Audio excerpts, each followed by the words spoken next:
Assalamualaikum adik-adik semuanya, ketemu lagi dengan belajar bersama Mutiara. Pelajaran kita kali ini adalah Bahasa Indonesia kelas 3 SD bab 4, yang judul babnya adalah Senyum di Sekitarku. Tujuan pembelajaran, kalian mampu berpendapat dan menanggapi pendapat teman. Kalian dapat menilai gambar dan warna pada ilustrasi. Kalian dapat menuliskan ide pokok, ide pendukung, dan kesimpulan bacaan. Siap-siap belajar, cermati gambar pada awal bab ini. Siapa saja yang kalian lihat di sana? Siapa yang paling sering kalian jumpai? Kalian boleh juga bercerita tentang orang yang sering kalian jumpai di perjalanan menuju sekolah. Apa yang kalian rasakan ketika bertemu dengan mereka? Perhatikan gambar pada pembukaan bab.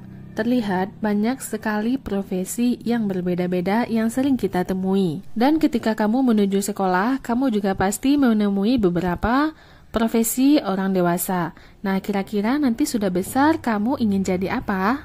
Menyimak, guru kalian akan membacakan sebuah puisi, simaklah dengan seksama.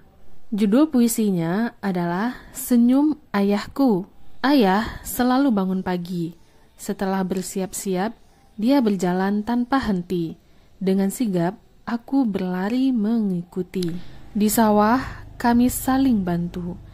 Ayah mencangkul tanah berlumpur, aku mencabuti rumput di pesemaian. Ayahku petani, lengannya kuat, berkilat bagai besi. Senyumnya seterang matahari. Kata baruku di situ ada sigap, yaitu tangkas penuh semangat. Lalu ada pesemaian, tempat menyemai bibit pohon, dan menyemai menanam benih. Setelah menyimak puisi Senyum Ayahku, jawablah pertanyaan berikut ini. Nomor 1, menurut kalian apa yang diceritakan dalam puisi tersebut? Pertama, aku sayang ayahku. 2, ayahku selalu bangun pagi. 3, ayahku seorang petani. Ayahku mencangkul di sawah. Sesuai dengan puisi, yaitu ayahku seorang petani. 2. Apa yang dilakukan tokoh ayah dalam puisi tersebut? Sesuai dengan teks, ayah mencangkul tanah berlumpur. Di mana pertanyaan pertama itu adalah tentang ide pokok, yaitu ayahku seorang petani. Dan pertanyaan yang kedua itu tentang ide pendukung, yaitu kegiatan yang dilakukan ayah sebagai petani.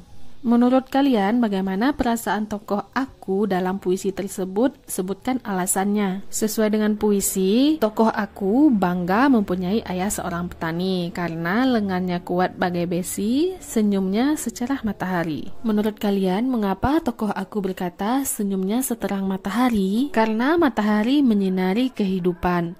Nah, senyumnya ayah juga menerangi tokoh aku. Jadi, senyumnya seterang matahari itu sebenarnya kiasan seolah-olah senyumnya ayah itu menyinari kehidupan tokoh aku. Di sini ada kosakata baru, lengkapi dan catatlah lagu ini di buku tulis, yaitu serumpun padi. Kosakatanya ada sawah, tumbuh serumpun daunnya. Serumpun padi, ciptaan R. Maladi. Serumpun padi, tumbuh di sawah. Hijau menguning daunnya, tumbuh di sawah penuh berlumpur di pangkuan Ibu Pertiwi. Serumpun jiwa suci, hidupnya nista abadi. Serumpun padi mengandung janji harapan Ibu Pertiwi. Makna kata Ibu Pertiwi dalam lagu ini adalah Indonesia. Negara kita juga dikenal sebagai sebutan Nusantara. Setelah lagu ini lengkap, guru akan mengajak kalian menyanyi bersama. Judul lagu adalah Serumpun Padi, pencipta R. Maladi, termasuk golongan lagu wajib nasional. Ayo kita nyanyikan bersama-sama lagu Serumpun Padi. Serumpun padi tumbuh di sawah, hijau menguning daunnya. Tumbuh di sawah penuh berlumpur di pangkuan Ibu Pertiwi. Serumpun jiwa suci, hidupnya nista abadi. Serumpun padi mengandung janji harapan Ibu Pertiwi. Mengamati, amati gambar ini. Perhatikan alur gambarnya, dimulai dari seorang petani sedang menanam padi. Lalu padi pun tumbuh dan dipanen. Setelah dipanen, lalu dijual ke tokonya dan padi diubah menjadi beras. Setelah jadi beras, lalu dijual belikan di pasar atau di warung-warung. Beras inilah nanti yang dimasak, lalu jadilah nasi yang kita makan sehari-hari. Apakah informasi yang kalian peroleh dari gambar ini? Dari gambar tersebut kita bisa memperoleh informasi kalau nasi yang kita makan sehari-hari itu prosesnya sangat panjang, dimulai dari petani menanam padi di sawah. Apa yang membuat kalian berpendapat begitu? Terlihat pada gambar, proses nasi itu di meja makan dimulai dari seorang petani yang menanam padi di sawah yang berlumpur. Apa judul yang tepat untuk gambar ini? Sesuai dengan gambarnya yang ada alur, maka itu adalah proses pengolahan padi menjadi nasi. Atau kamu mempunyai judul lain yang kira-kira tepat sesuai dengan gambar tersebut. Amati dua gambar ini. Gambar yang paling atas itu ada petani yang membajak sawah dengan bantuan alat yaitu traktor.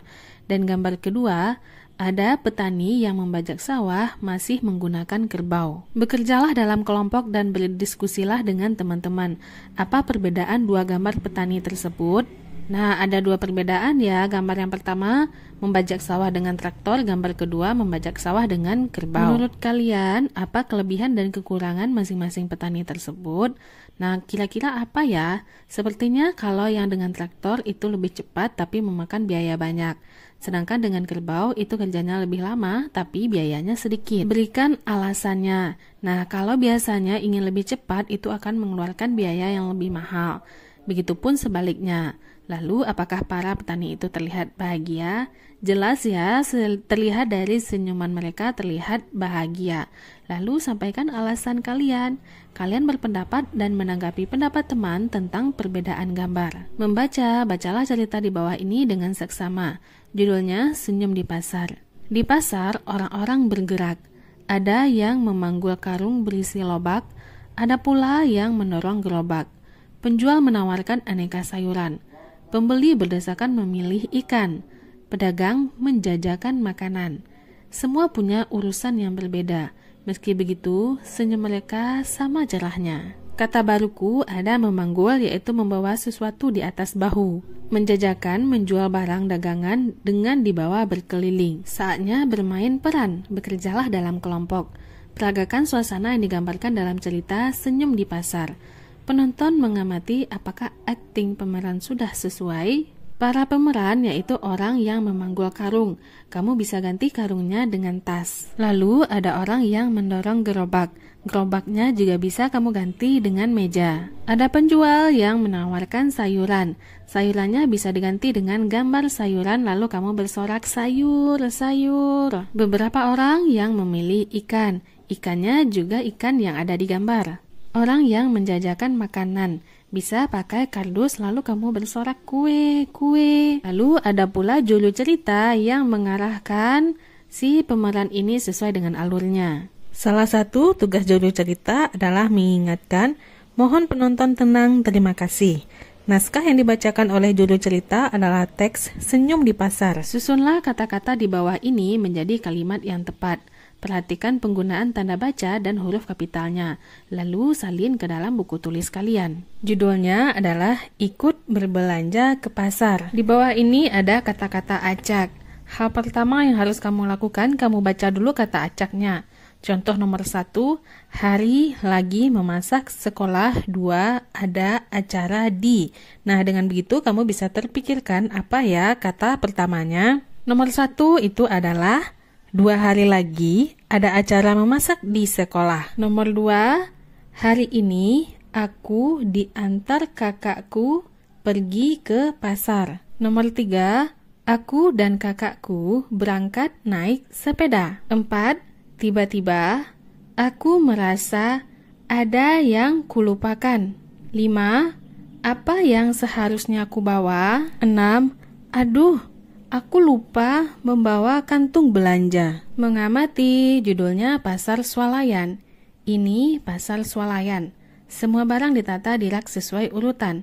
Pembeli memilih sendiri barang yang diperlukan. Setelah itu, kasir menghitung harga belanjaan. Pembeli membayar, kadang menerima kembalian. Perhatikan, di swalayan pun ada senyuman. Kata baruku. Dengan memahami kalimatnya, menurut kalian kasir itu artinya apa? Perhatikan, di swalayan pun ada senyuman. Perhatikan gambarnya, berikan pendapat kalian tentang warna gambarnya. Mana yang lebih kalian sukai, gambar ini atau gambar pada cerita Senyum di Sepasar? Sebutkan alasannya. Kalian mengamati ilustrasi sebuah cerita, kemudian menilai gambar dan warnanya. Kamu bandingkan juga ya dengan gambar pada cerita Senyum di Pasar. Bahas bahasa. Berbagai teks yang kalian baca dalam buku ini memuat kalimat aktif dan pasif. Kalimat aktif yaitu ayam mengejar musang, pedagang menjual mangga di pasar. Subjeknya melakukan suatu perbuatan. Sedangkan kalimat pasif, ayam dikejar musang, mangga dijual pedagang di pasar. Subjeknya dikenai perbuatan. Lengkapi pasangan kalimat aktif dan kalimat pasif berikut ini. Pertama, Rory menanam bibit di pesemaian. Dan kalimat pasifnya, bibit ditanam Rory di pesemaian. 2, Pak Slamet memanggul karung beras. Untuk kalimat pasifnya berarti karung beras yang kita dahulukan. Karung beras dipanggul Pak Slamet. Lalu kalimat pasif pisang goreng dijajakan Zainab. Nah, untuk kalimat aktifnya dibalik, Zainab yang duluan. Zainab menjajakan pisang goreng. Begitupun dengan uang kembalian dihitung kasir. Nah, kalimat aktifnya kasir menghitung uang kembalian. Tukang sampah mengangkut sampah. Kebalikannya yaitu kalimat pasif, sampah diangkut tukang sampah. Pada kelas sebelumnya kita juga telah belajar mengenai kalimat aktif dan kalimat pasif. Nah, di sini kamu perlu mengulang-ulang lagi perbedaan kalimat aktif dan kalimat pasif. Berdiskusi, judulnya mau beli apa? Berdirilah dalam barisan berhadapan seperti ini. Kalian dan teman berperan sebagai penjual buah dan pembelinya. Ketika kalian jadi penjual, tawarkan buah dengan suara jelas. Ketika kalian jadi pembeli, tanyakan harganya dengan suara yang jelas pula. Lanjutkan dengan tawar-menawar harga. Selamat berbelanja. Agar jual beli lebih menarik, kalian bisa membuat uang-uangan. Kalian bisa belajar menghitung uang belanja dan uang kembalian. Jurnal membaca. Nah, untuk jurnal membaca ini videonya terpisah ya. Link videonya nanti ada di deskripsi. Nah, dalam video tersebut kamu juga mengisi jurnal membacanya. Mengamati, cermati gambar ini. Judulnya Selamat Hari Nelayan. Terima kasih kepada para nelayan Indonesia. Tanggal 6 April diperingati sebagai Hari Nelayan Nasional. Kita berterima kasih pada para nelayan. Berkat mereka, kita bisa menikmati ikan yang lezat. Apakah menurut kalian tulisan dan gambar ini sudah sesuai? Sebutkan alasannya. Di sini kamu bebas ya jawabannya. Contohnya, gambar dan tulisannya sudah sesuai karena mewakili dengan kata-kata selamat hari nelayannya. Coba usulkan tulisan lain untuk ditambah di dalam poster lalu sebutkan alasannya. Contoh menambahkan tanggalnya yaitu tanggal 6 April yang diperingati sebagai hari nelayan. Karena dengan menuliskan tanggalnya kita bisa mengingat tanggal 6 April adalah hari nelayan. Menyimak, kalian bisa memilih salah satu kegiatan ini. Pilihan pertama, bacalah sebuah cerita di hadapan seorang teman, minta dia menyimaknya, tanyakan padanya siapa nama tokohnya, pekerjaan, dan yang dia lakukan bergiliran. Atau pilihan kedua, kamu lakukan sendiri, baca sebuah cerita, rekam suara kalian, minta izin dan bantuan orang tua untuk menggunakan perekam. Lalu baru minta teman menyimaknya, tanyalah teman kalian siapa tokohnya, pekerjaannya yang dia lakukan secara bergiliran. Kalian bisa membacakan cerita Senyum dari Laut atau Bahari Nelayan Cilik di halaman setelah ini. Kalian bisa mengubah nama tokoh dan kejadiannya. Membaca, baca, dan amati cerita bergambar ini yaitu Senyum dari Laut. Untuk cerita Senyum dari Laut ini, kamu bisa baca sendiri, lalu kamu tentukan gambar nomor berapa yang memuat informasi berupa fakta, dan gambar nomor berapa memuat informasi berupa fiksi. Lalu ada pula cerita Bahari Nelayan Cilik. Kamu bisa baca juga ceritanya, dan kamu jawab pertanyaan apa yang membuat Bahari berhenti berseru. Dapatkah kalian membantunya agar dia tersenyum kembali? Kosakata baruku yaitu dayung, yaitu tongkat besar yang pipi dan lebar pada ujungnya untuk menggerakkan perahu. Kelak kemudian hari, nahkoda itu pemimpin kapal. Nah, Fahri ingin menjadi seorang nahkoda. Bagaimana ya caranya? Membaca siapakah pengemudinya, Kapal itu tadi adalah jurumudi kapal. Kereta api pengemudinya adalah masinis. Pesawat terbang pengemudinya adalah pilot. Mobil pengemudinya adalah sopir. Delman pengemudinya adalah kusir. Lalu kendaraan apa yang paling berkesan bagi kalian? Ceritakan pengalaman kalian kepada teman-teman. Kreativitas, peta cita-cita. Sebelum memulai, carilah informasi tentang cara-cara menjadi nahkoda melalui internet atau sumber lain. Ini adalah peta cita-cita Bahri. Buatlah peta cita-cita kalian sendiri. Tambahkan gambar dan warna agar menarik. Pajang di dinding sebagai pengobat semangat kalian. Ini dia si Bahri ingin menjadi nahkoda. Nah, untuk menjadi nahkoda ada beberapa hal yang harus dilakukannya mulai dari sekarang. Nah, untuk itu kamu juga harus memilih cita-citamu sendiri, lalu buatlah peta cita-citanya. Jawablah dalam buku tulis. Bagian dari bab 4 yang menurut saya paling penting untuk dipelajari adalah apa? Lalu sebutkan alasannya karena apa. Wah, seru ya pembahasan pada pembelajaran kali ini.